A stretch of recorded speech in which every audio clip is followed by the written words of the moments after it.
Hey everybody, this is GGB. We're going to be getting into college football week 2, guys, and some teams has been eliminated from playoff contention, which means I don't have to do some of the games this week.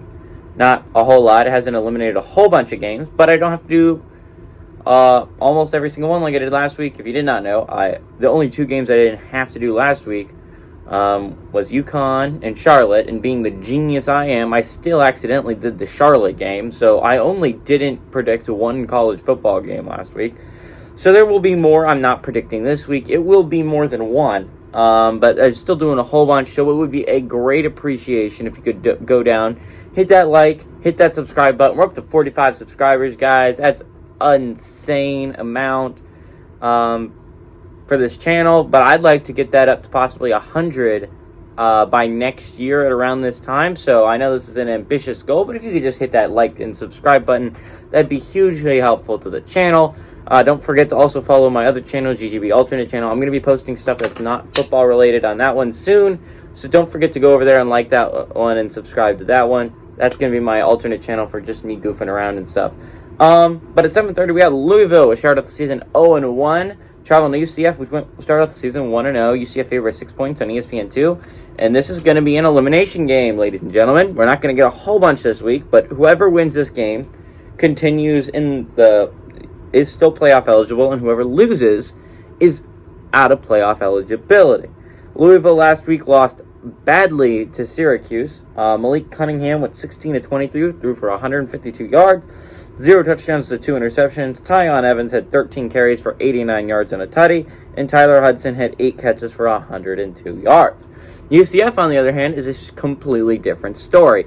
It had a great game, but it was against South Carolina State, so an entirely different level of competition.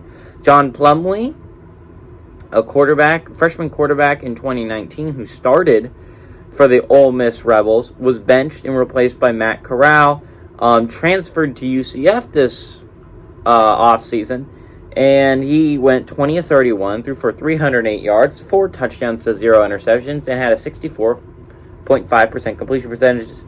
Isaiah Bowser on the ground had 23 carries for 83 yards and 2 touchdowns, and Javon Baker had 5 catches for 84 yards and a touchdown.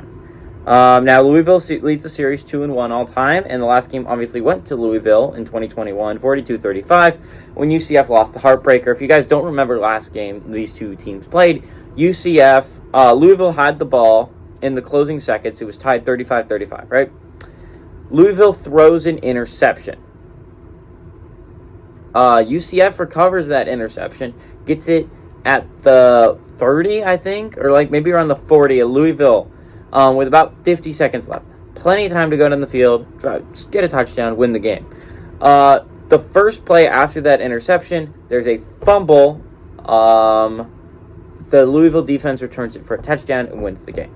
That is what happened in the Louisville UCF game last year. It was a very good game, but very heartbreaking to a lot of UCF fans because it was very early on in the season. And that kind of sent their season down a spiral. Not really a spiral because they still ended up having 8 or 9 wins in that last season. But it could have been a much better season if not for that loss. So UCF kind of wants revenge in the series to tie the series up. Louisville, on the other hand, is coming off a bad loss to Syracuse.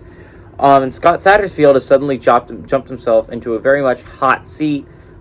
Basically the second hottest seat in the ACC. I mean, outside of Jeff Collins for Georgia Tech, literally almost every other head coach has a more secure position than Scott Satterfield does at the moment. So this is a big game for Louisville, but also a big game for UCF. UCF actually has a chance to compete this year in the American, maybe even earn themselves a playoff spot, because again, if you go, last year Cincinnati proved if you go undefeated, you can get in the playoffs as a group of 5 team. And honestly, the AAC this year isn't the strongest thing in the world. Cincinnati obviously lost opening weekend to Arkansas. I understand Arkansas is a good football team, but I think it kind of shows that this could be a weaker side this year. Memphis lost pretty badly to Mississippi State, and ECU ended up losing to NC State, although they did give them quite a fight. SMU and Houston look like to be your biggest threats in the AAC side of things, but on the bright side, they play on the same side. SMU and Houston are going to battle each other for a chance to go to you are on a weaker side. And if you can beat Cincinnati, I understand Cincinnati, not top 25, but still a very good football team. UCF could conceivably get to the playoffs. UCF's in a very good position here. I think they're the better football team than Louisville. They're only being given 6 points. I think they win, and I think they cover that 6-point spread.